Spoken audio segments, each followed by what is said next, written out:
Hey guys, Epcot, International Food and Wine Festival. Today, it's the Chew Lab time.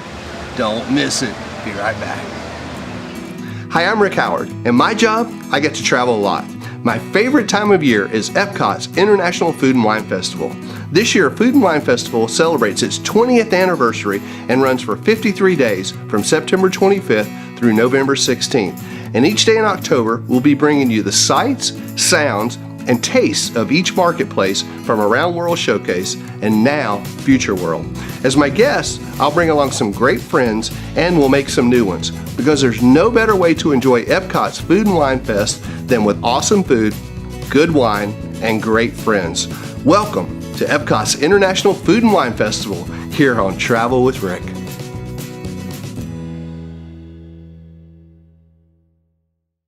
Welcome to Epcot's International Food and Wine Festival. Hey Mark. How's it going, Rick? It's going great, buddy. Look at it. It's a beautiful day out here. It's not raining. It's not crowded. It's a little warm. A little warm, but not too bad. But it's a beautiful day at the International Food and Wine Festival. Oh, wow.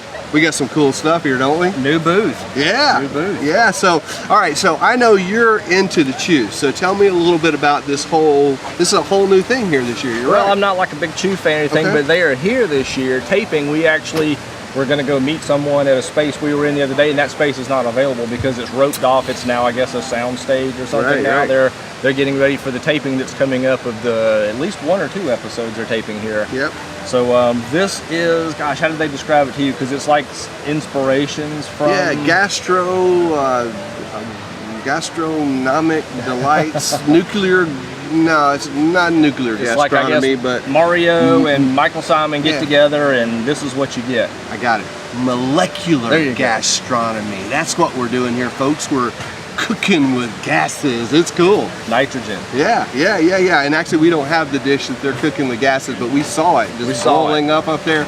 Went to a couple of media events where we saw what they're doing with they hammer. First they freeze this truffle, and then they crack it open, and then they garnish it beautifully. Liquid nitrogen. They dump it in there like a little love bath, and then pull it out and bang it open and cover it with stuff. I like that. A love bath of nitrogen. A little love bath of nitrogen. That's cool. But we're not having that. But we've had it, and it's awesome. We just figured in the heat wasn't the perfect thing to do right now. But what we do have here, it would survive if you were going to buy it and eat it. But yeah, that's what you need to do. You do need to try it because it is phenomenal. Yeah, so like Mark was going to say, I think is buy it. Just with the time constraints of filming the episode. Yeah. So in our setting up and everything, this wasn't going to work. So this, what we have is a New York strip. New York strip. Yeah. I don't know that I've ever had a New York strip here. Okay. I don't believe. All right. I'm trying to think at all the booths, but I don't recall having a New York strip at a food and wine event. All right. So we've got some colors here. We've got some different things happening with this New York strip. You want to jump into that? Yeah. This was a New York strip parsnip silk. So that would be the white stuff that you don't know what it is. That's a parsnip silk, really smooth. Balsamic glaze and arugula foam, so that's the green on there. Nice. So you might think it's a pesto or something like that. It's not. It's an arugula foam. So it's been infused. I don't know if that's nitrogen or what they use to do that, but sure, have foamed it up. And then over here, what we both have, but on this side over here, we have an olive oil poached salmon with fresh corn, bacon, and pepper jam. Looking forward to some pepper jam. Sounds like my kind of food. Now, we also have the Festival Cabernet Sauvignon. It's from Paso Robles, and this is what they have paired with the New York strip. So this is not just paired with the New York strip, but this is the official pairing for this marketplace. So this and this goes together, and I'm going to have this over here. All right, so why don't you jump into that, check out that cab. I'm going to check out some of this pepper jam and see what we got going on here. Well, that's good. The salmon, it is as it is olive oil poached, nice and tender, very moist, really flavorful. I'm loving that pepper jam with bacon, and we got some corn going on here. I'm gonna have a little bit of that. So yeah, fresh corn and bacon with that pepper jam drizzled over the top of it. I think this is going to be our olive oil right here, I think. Right. So that's pretty good. All right, I'm going to switch with. The steak Oh my gosh. Yeah? It is cooked just right. You think, again, you know, I said it last year, you think mass-produced food for, you know, it's not like we're sitting in the Yachtsman or somewhere like that. You think mass-produced food, the steak's not, it's going to be tough, it's going to be something. Right. That's a good piece of steak. It looks good. It's cooked right, it's tender. I mean, at first you might think it's a filet. Yep. It's a tender piece of steak. It's got a little sear on the outside, it's still nice and pink. And what they're doing here is she actually had, when we went up and made our purchase at the marketplace, she actually had a 12 or maybe 14 or 16 ounce. She had a nice piece of New York strip there that she's actually slicing this off. So kind of like you would slice a, you know, a filet or something like that, you know, and that kind of thing. So I'm going to jump into this. So this right here, okay, so this balsamic glaze, that's what I'm getting there. I'm going to get a little bit of these parsnips and Get some of that glaze. some of that arugula foam, and then right there. That is the perfect bite. Man, you're so right. That is tender, it's juicy, and delicious. It's awesome. That salmon's good. The corn, the pepper jam go really well. It wouldn't be something I would think of at home to throw together. Right. That's pretty good with the corn. Of course, it's got bacon in it. How could it not be good? Bacon good, baby. Bacon good. All right, so now it is a little bit of a warm day out here, so I'm glad that they've cooled off this Chardonnay. A little different than the one that we had at Wine Studio. Well, we haven't been to Wine Studio yet, but tomorrow you'll see about the Cheese Studio, where we're gonna have a cab that was less than cool. So I'm gonna stop there. This one is perfect though.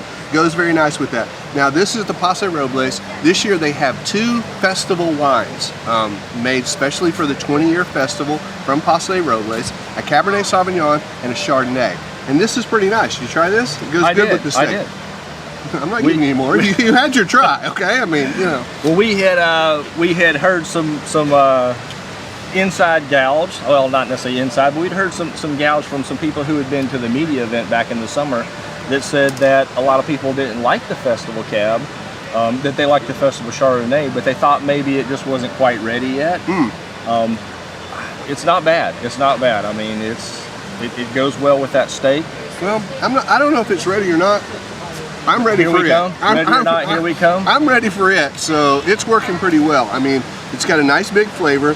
Definitely opens up with that steak. It's a party in my mouth when I have a piece of that steak with that. So I'm really kind of digging that right there. I think it's a pretty nice pairing. Just a hint of maybe of grape skin, just a tad. Yeah. So maybe, you know, maybe another 2 months helped it. I don't know. Yeah, I truly think that that's the wine that should be going with this. You know, nice big cab like that.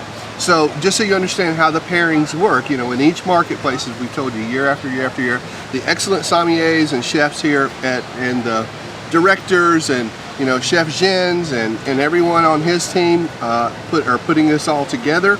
They choose a food item from each marketplace and a wine and pair that up, and you'll see it right on the menu. That's the big block. They tell you that, you know, if you're going to have one thing and one drink, that's what you should have. And I gotta say, the salmon is good, but if I was just having a food item and a beverage, that's what I would have right there. That's what I would choose. And probably if you're a salmon person, I would have chosen the Chardonnay. Right. I mean, Definitely. that's the traditional red steak, white fish kind of a thing. Well, you said it, and we probably should have done that in hindsight. We probably should have grabbed the chard. We have had it, so I would say that the chard was nice and would go with that. So we probably should have done that, actually. However, you know, nowadays they say, you know, screw the rules, do what you want to do. Absolutely. With the pepper jam, I would say the cab is just fine with it because you think the red would overpower the fish.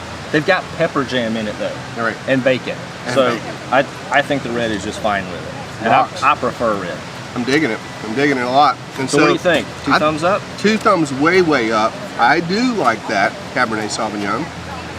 Love that steak, and that's pretty good.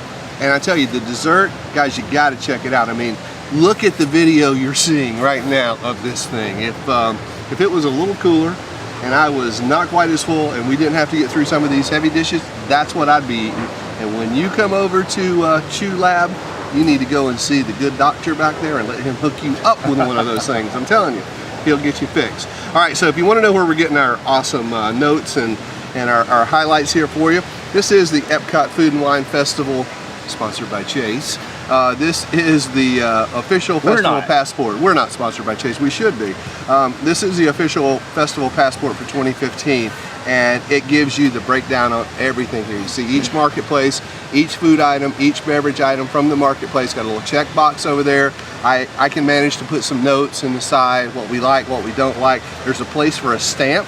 You get a unique passport for each marketplace, and then this not only becomes your guidebook, but also becomes your keepsake afterwards. So this is something you'll really dig and that you'll use during the festival, and it'll be your memories for years after. I've actually gone home and found some of the wines in past years that we've had here, and because I've made notes and been able to go back and find them at home, or ask my my liquor store or whoever at home, and they've got me a wine before that I liked here. Right on. All right, so to quote a friend of mine, far out. This has been really good, and I've really enjoyed it. What do you think here? 2 thumbs up? Definitely 2 thumbs up. I've definitely enjoyed this. Very good. All right. Well, guys, I hope you're enjoying our coverage of Epcot Food and Wine Festival. We have so much more to bring you. There's Eat to the Beat concert series. There's lots of stuff going on. 53 days of this festival, all the way from, I don't know, 19 years ago till now. They've been doing this. The dates are in here somewhere. They escaped me right now. I believe it's like November 15th. Yeah, there we go. All the way up to November 15th. They extended another, usually it ends like the first weekend in November. They've extended it to the second weekend in November this year. Right, and so all of our friends that have followed us along so much, you guys know that we're going to be doing this all the way up to October 30th. So we're going to cover every marketplace. We're going to try all the things. We have tried that. Hashtag eat all the things. Hashtag eat all the things. So make sure you're following us on Facebook, you're watching our daily videos. If you're here, check out the food that we're trying. You'll want to check it out. Check us out. We're going to be periscoping all around. We're going to be meeting folks and doing all kinds of cool stuff all month long. May even have a button for you. We're buttoned out today already. We're buttoned out, dude. I'm telling you, we are fresh out of buttons, but we have some good food and we have a lot of places to go. So we're going to cut on out. We want you to come right back here tomorrow because there's more to see. We got lots more to do. Do I get to come back tomorrow? Dude, you can come back anytime you want. You are my very special guest, and we're going to be doing it. And you can come out anytime you want. Awesome. All right. Appreciate it. You can come back anytime you want, and we'll see you right back here next time on another episode of Travel with Rick. Food and wine, baby. Cheers. Bye, everybody. When it's time to plan your next vacation, you need the experience of someone who can help you make the best decision for your vacation dollars. With over 18 years of experience, Kingdom Magic Vacations can help you plan your next trip to incredible destinations like Disney, Universal, cruises, and all-inclusive destinations. Our team of travel planners are with you every step of the way. All you have to do is relax and enjoy your vacation. We do all the work. Call 866-972-6244 or visit kingdommagic.com to start planning your vacation today. Hey guys, thanks a lot for watching this week's show. We're here on the boardwalk at the Walt Disney World Resort in Orlando. It's one of my favorite resorts to stay at, the boardwalk. You've got jelly rolls behind me, dueling pianos, this great area where you can walk over to Epcot or to Hollywood Studios that way. And of course, one of my favorite restaurants on Disney property, Flying Fish. It's just amazing. We want to take a second just to remind you to drop your email address into our subscribe box up there. That way you'll be subscribed to our feed and you won't miss a thing here on Travel with Rick. Every time we put something new, you'll be the first to know about it. If you really want to know what we're up to, check us out over on Facebook, facebook.com/travelwithrick. That's where we put our question of the week. You can meet other Travel with Rick friends and you can find out where we're going and what we're up to. And of course, if you're on YouTube or iTunes, we've got channels for you there as well. Subscribe to us there and check those out. Listen, you never know where we're going to be next week. We could be right back here, could be halfway around the world. So check us out right back here next week and find out. So long, everybody.